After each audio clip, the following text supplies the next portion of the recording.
Dieting, and it's like you get to be who you want to be. Why are you with him? Oh, sorry, babe, I was drunk. I didn't know. That guy meant nothing. I'm not that type of person. You're probably not as good as you think you are. Women hate men. We all want to feel special. Some validation. Say that again. That man spikes my oxytocin. Men do love toxic women. Not for the reasons you might think. Women want bad guys that are good for them. Men want good women that are bad for them. No. I'm not standing for that shit. The guy that is the craziest, fights the hardest, is the one that's most in love, but it's not. I'm good looking. Like, look at this validation. Look, my love, I don't like what you're doing. All the best. Actually, no, I need to look in the mirror. But the best for you was not going to be with me. Big mansion. He had a Porsche. Speedboat to go to the houseboat. Tell clients that maybe they're not as great as what they think they are. Women done that before. Yeah, because I think this is where men and women miscommunicate in this industry. But I think it's more to do with... I feel good.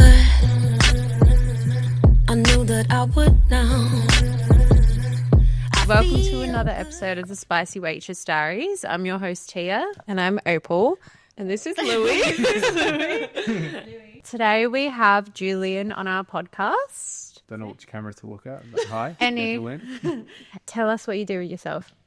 So by profession, I'm a counsellor, but I originally worked with the military. So I deal with complex mental health issues and trauma. Today we have Julian on the podcast because we want to dive into some questions and pick his brain on the psychology around trauma and the industry and a guy's point of view. We're starting off strong with women hate men. Okay, no, I don't think the vast majority of women hate men. However, this goes for both men and women. I truly have seen that anyone who hates anyone, it's when someone else mirrors your inadequacies. As a man or woman, as you go through life, if you think that you have it a certain way and then the results in your life don't match up with who you think you are in terms of your ability to get partners, jobs, wherever you see the inadequacy, that's naturally going to bring out hate in you. So in the context of women, if you're a young, beautiful woman, no guy has ever checked you on your attitude, politeness, and this goes for men as well, right? There are good-looking guys that get a free pass too, that a lot of women are nervous to put men in check. So if you're someone who goes through life and you've never been put in check, after a certain amount of years when you don't have the results that you think that you would have got, so as a woman, if you think that you're this great woman, but you can't meet great men, you're probably not as good as you think you are, or as great as you think you are. And that is where the anger or hatred actually comes from and stems from. But that's very hard for people to admit because I've never seen a great person not have great options. If you have great skills, you have great clients, you have great income, you have like that's just how it works. If you're a great woman, you'll meet great men. And if you're a great guy, you'll meet great women. Unfortunately, it's very hard to tell clients that maybe they're not as great as what they think they are. That doesn't mean that they can't be. That doesn't mean that they can't develop the traits or skills required to meet the people they desire, but that's often the first step that they struggle with. Because the reality is, and I say this for men too, a lot of men today, they look at all these social media guys and they regurgitate what successful men say. Oh, women should be like this, women should behave like that. It's like, well, if you were really that guy, you wouldn't have to tell them to behave like that toward you. So that's the same thing with men as well. Like a lot of men think, oh, women should do this, this, and this. Yeah, well, if you were a competent man, you wouldn't have to beg and twist a woman's arm to do it for you. You would just naturally meet someone who trusts you enough to lead.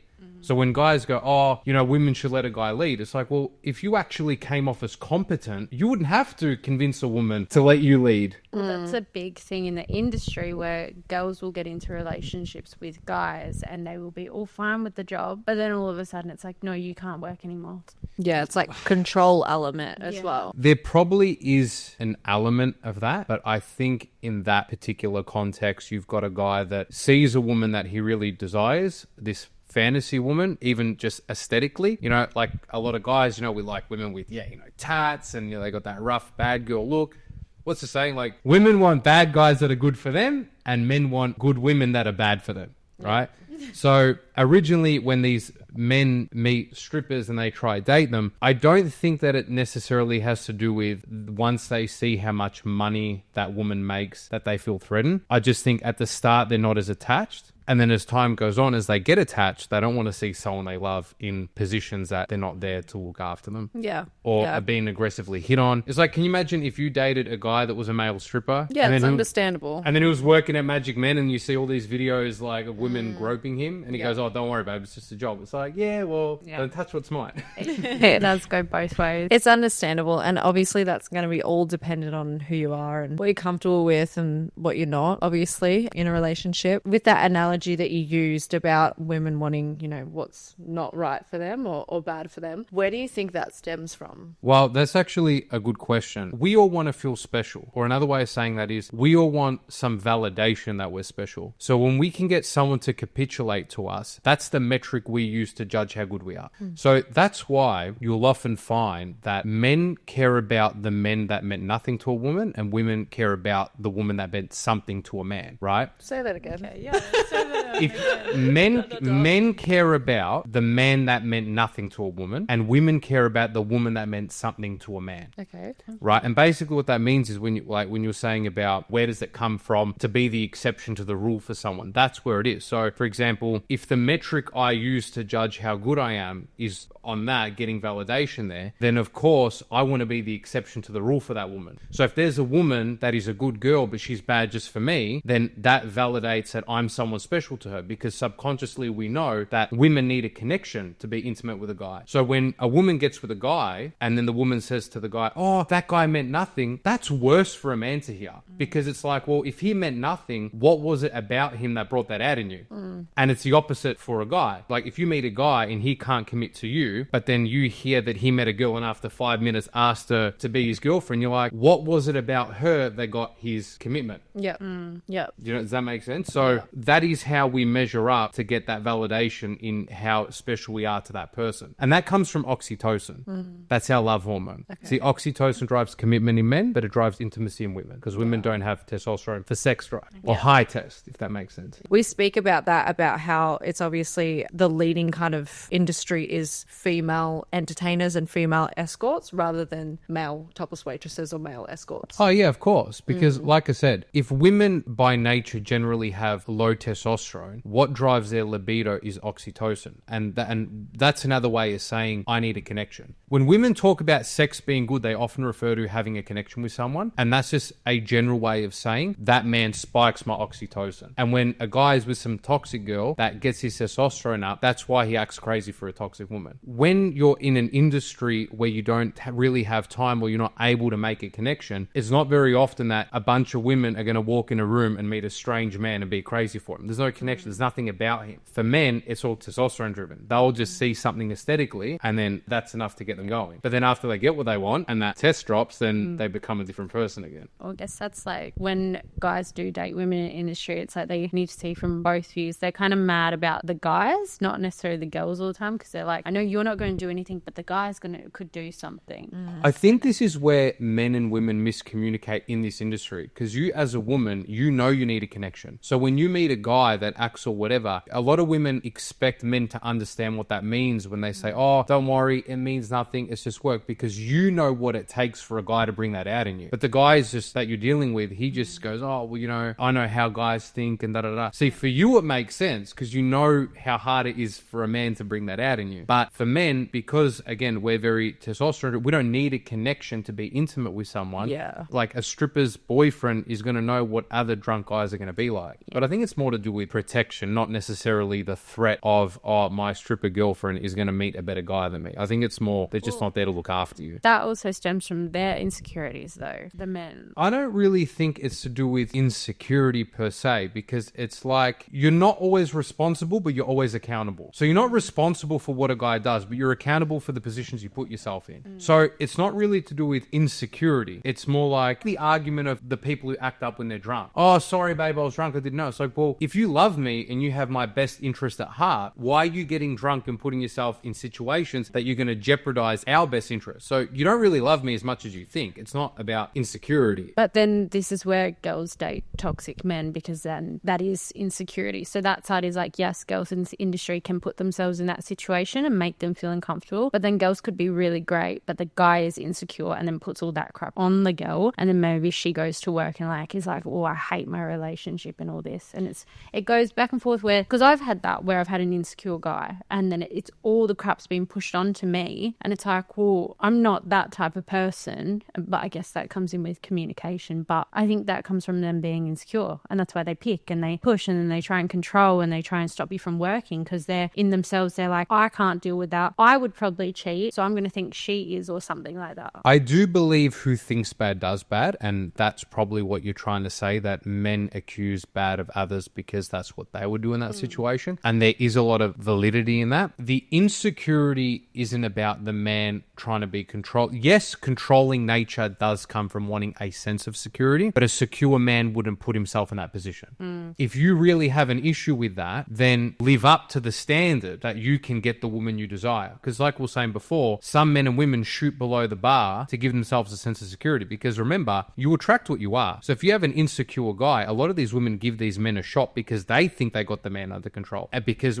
a lot of women... I've done that before. Yeah, because a lot of women believe that if they have a man who's obsessed with them and will tolerate their shit, that's an indication of love. Love is intolerance. So you're always going to attract what you are. So if you have an insecure guy that's behaving that way toward you, you need to look at what it is about yourself, what that relationship is yielding for you. Why are you with him? What sense of security are you getting out of being with him? And 9 out of 10 times it's because that woman knows the guy worships the ground that she walks on. Yeah, I 100% resonate with that. And then you have to look at the cycle as well, your patterns, your relationship patterns, and be like, actually, no, I need to look in the mirror. Well, do you think strippers have a wrong sense of what secure is? Because I feel like it comes with force, and that guy yelled at this guy because of that. But it's I don't actually believe there's any such thing as right or wrong.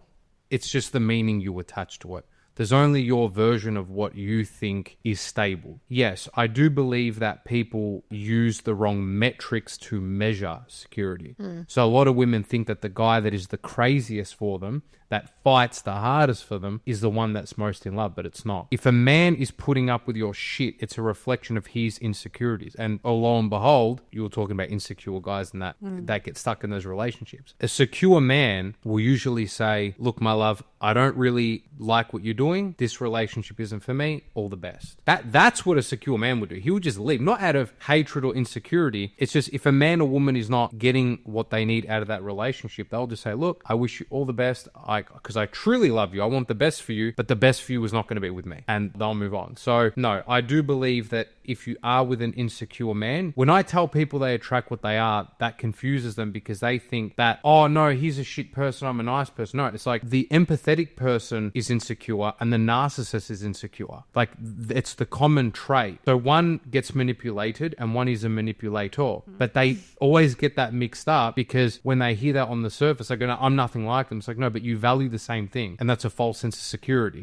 which is driven from insecurity. So if you're a woman dating a guy that you think is insecure, the first thing you need to ask yourself is, if you truly believe the man is insecure, you need to say to yourself, I attract what I am. What is it about this relationship that I believe is giving me a sense of security? And you'll usually find that it's probably about the fact that he worships the ground that you walk on and you think he's not going anywhere. But that's not security. So you touched on like toxicity. I want to ask what your opinions are of like, and you know, you working with your clients as well. Have you seen this a lot where men do love toxic women and they do love that hot, cold push and pull? A lot of men do love toxic women, but not for the reasons you might think and not for the reasons that those guys even think. We live in a world now where men are starved for attention. The bar has never been lower for women. If you want to get a guy now as a woman, the bar's never been easier. Wait, why are they starved for attention? Because a lot of men now, because I said, how you do one thing is how you do everything. If you've got 99% of men and women that suffer with self-esteem and insecurities, you've got two breeds of people that are like, well, if they don't fight for me, I'm not going there. So what happens is you've got men that are trying with women, and it's not that men fear rejection. It's just that men are having dead investments. Men are learning that I can invest everything I have into you,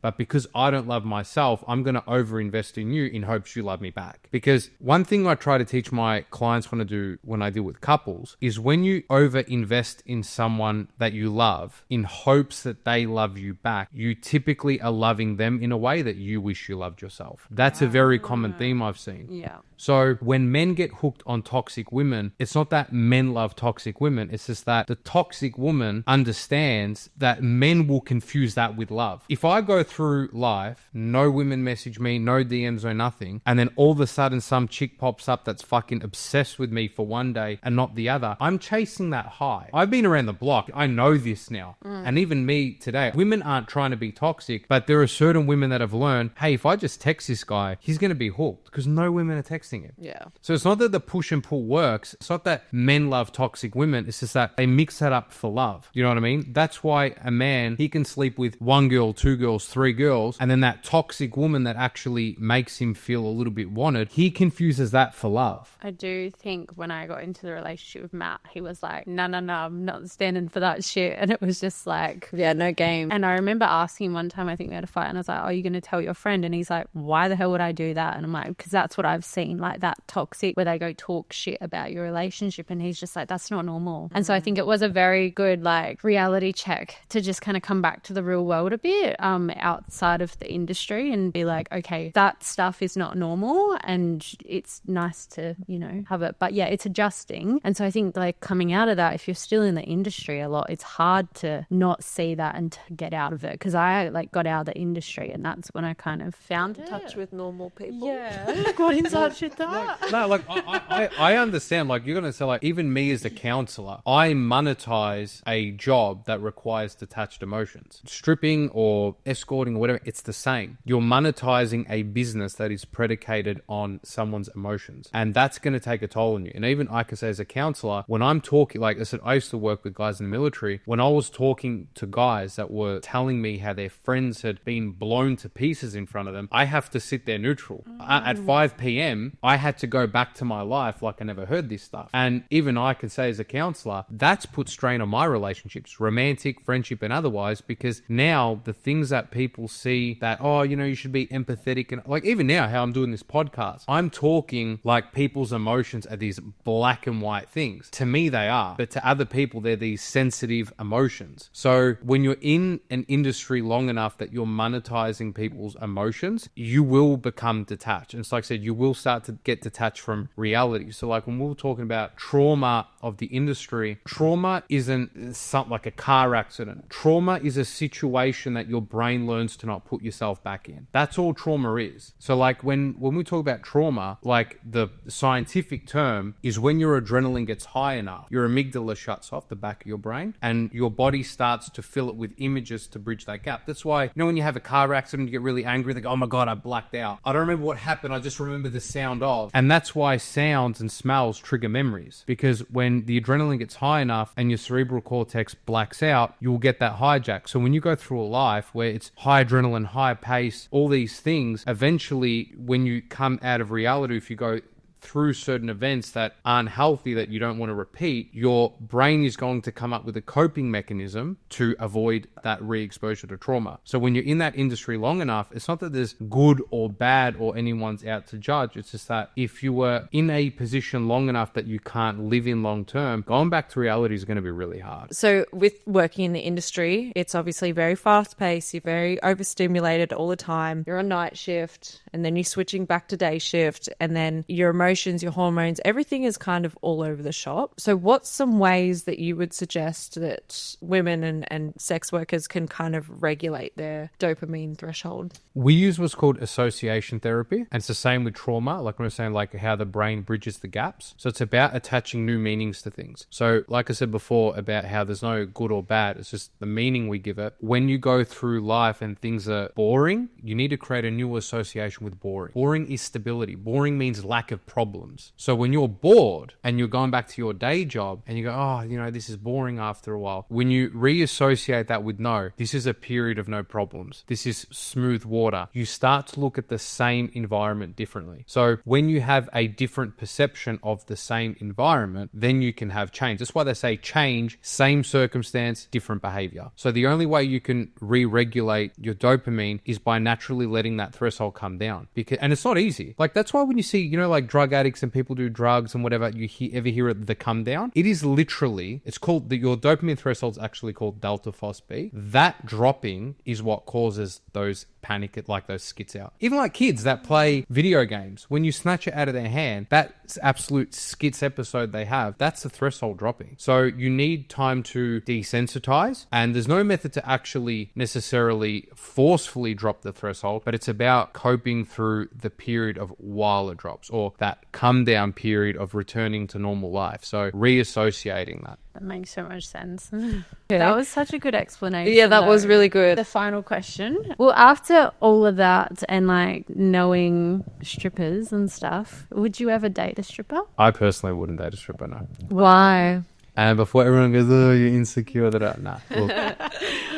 Look, I truly believe it's not what we do, it's why we do it. With anything. The same way women wouldn't go out dating drug dealers. I'm not trying to compare selling sex to selling drugs, but they do go hand in hand, though. No, it's not like hand in hand. It's just that to do anything, you need certain traits to be able to do it.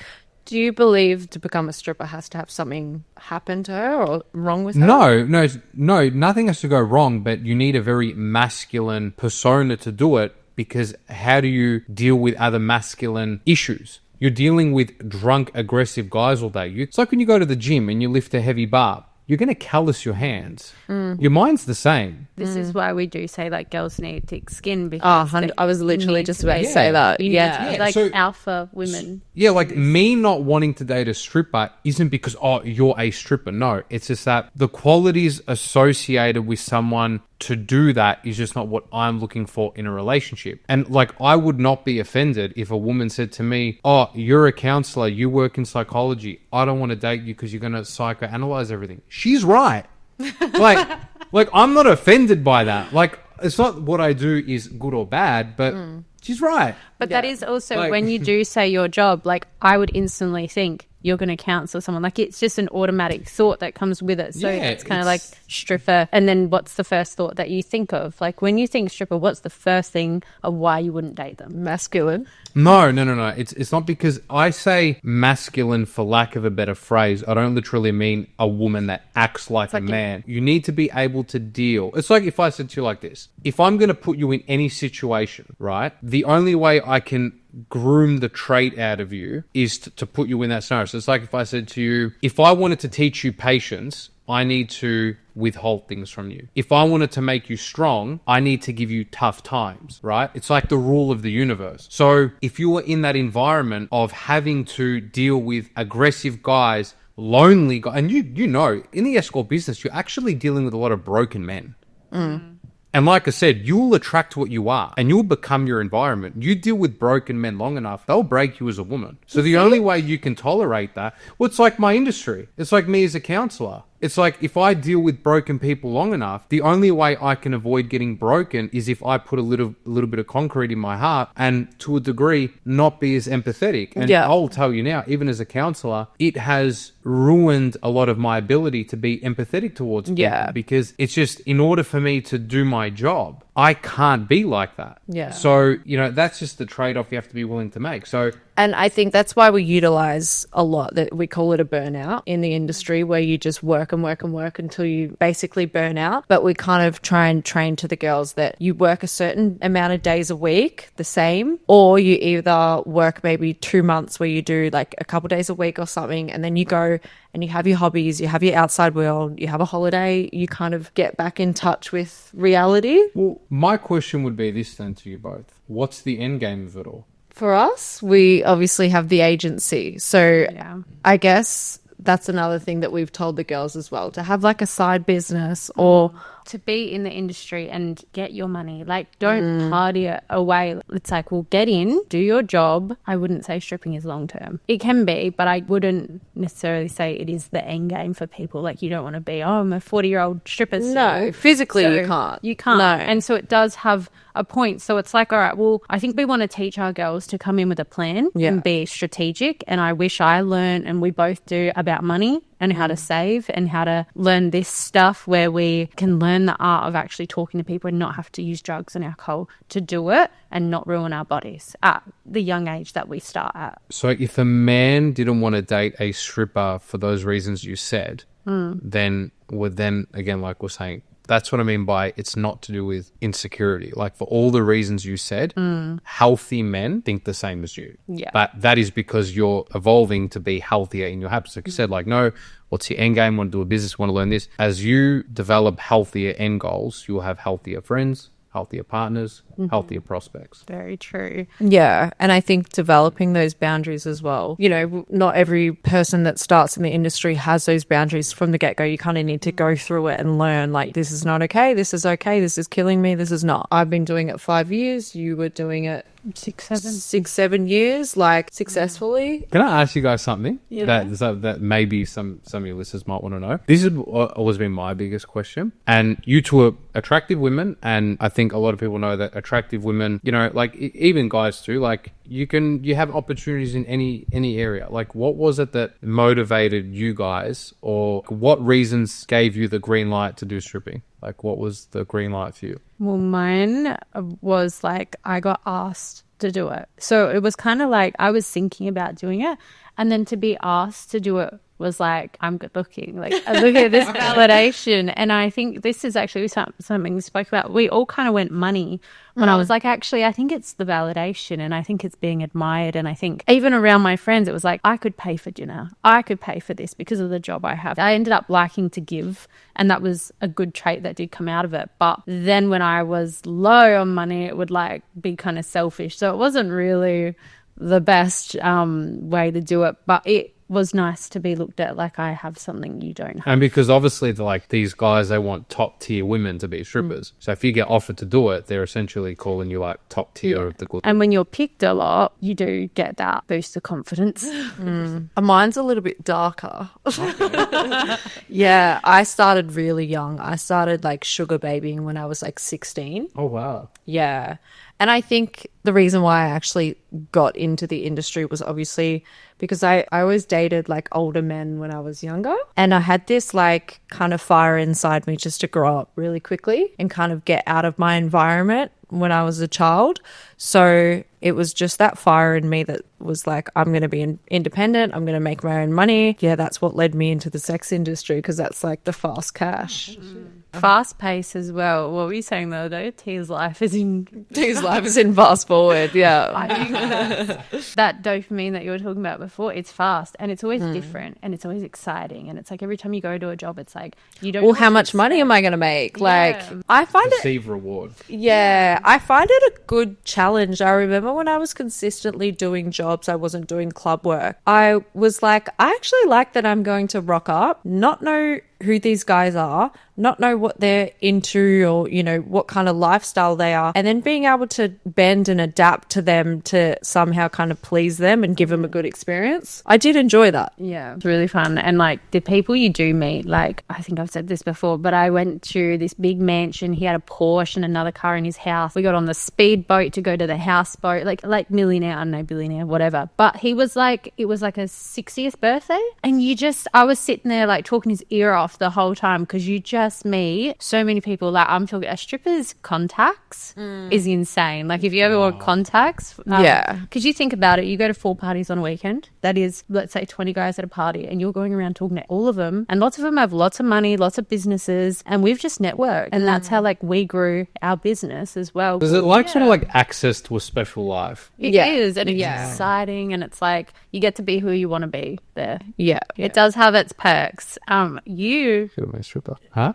I was going to say you stripped, didn't you? No. I never stripped. I did topless waitering when I was like 18, so it was like 10, okay. 11 years ago. Fun. I didn't get flown out or put on any boats, unfortunately. Boat to the yacht, to the to the supercar. Unfortunately not. There's good stories and there's bad stories, though. So, but thank you for coming on. Pleasure. Learn a lot. That was such an interesting conversation. I actually think we need to do part 2. Definitely. All right. Thank you guys so much. Please like, share, and subscribe, and we'll see you in the next episode.